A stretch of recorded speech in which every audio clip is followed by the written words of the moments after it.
What is one of the worst things you could tell someone who is in a state of poverty? What is one of the worst things that you could tell to a marginalized group of people who have been oppressed for hundreds of years?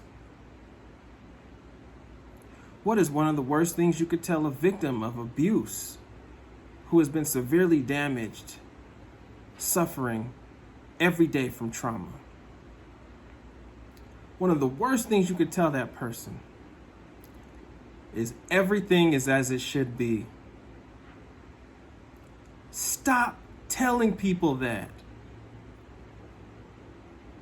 Everything is as it should be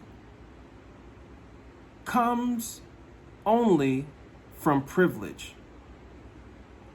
If you're in a privileged position, everything is as it should be. Smile, my child. I know you've been battered. I know you've been raped. I know you can't eat, but everything is as it should be. Now let's meditate and say, ah. Absolutely not. If you are in a bad relationship and can't find your way out, in an awful abusive relationship, everything is not as it should be. Okay? If you can't hold on to any money and can't find any stability in your life whatsoever, everything is not as it should be. If you are a marginalized group of people who are caught in a web of systemic oppression, do not believe your oppressor. Everything is not as it should be. So let's get away from saying that, okay? And let me be more clear. Let's get away from saying that as a truth or as the truth, okay? Because the truth is that change is the truth, okay? And if you're not changing, if you're not growing, if you're not being challenged, then you're caught in a space of stagnation. And everything is not as it should be. Everything is as it is.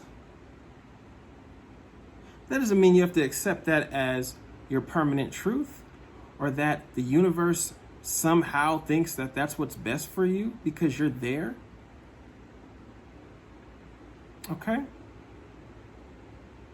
The truth is that everything is not as it should be, but that through prayer, meditation, right action,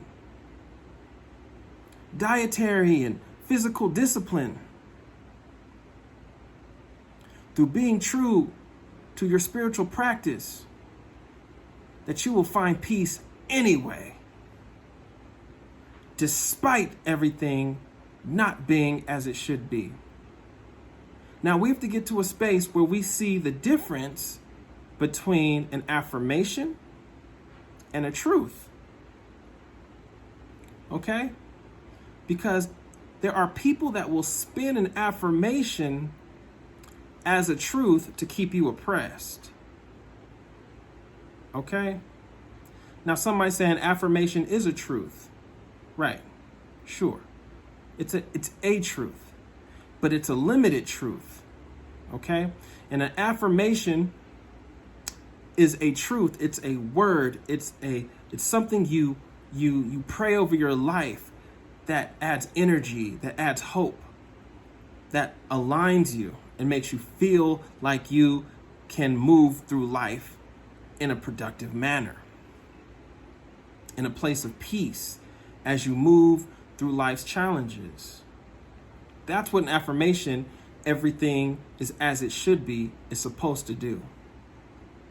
But that everything as it should be has been weaponized and used to keep poor people believing that they're supposed to always be poor, broken, and battered, and taken advantage of.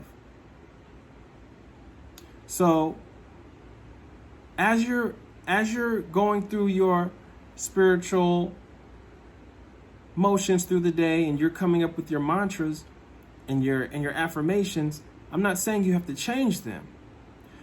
The people I'm talking to is people in places of power who are using these affirmations to manipulate people.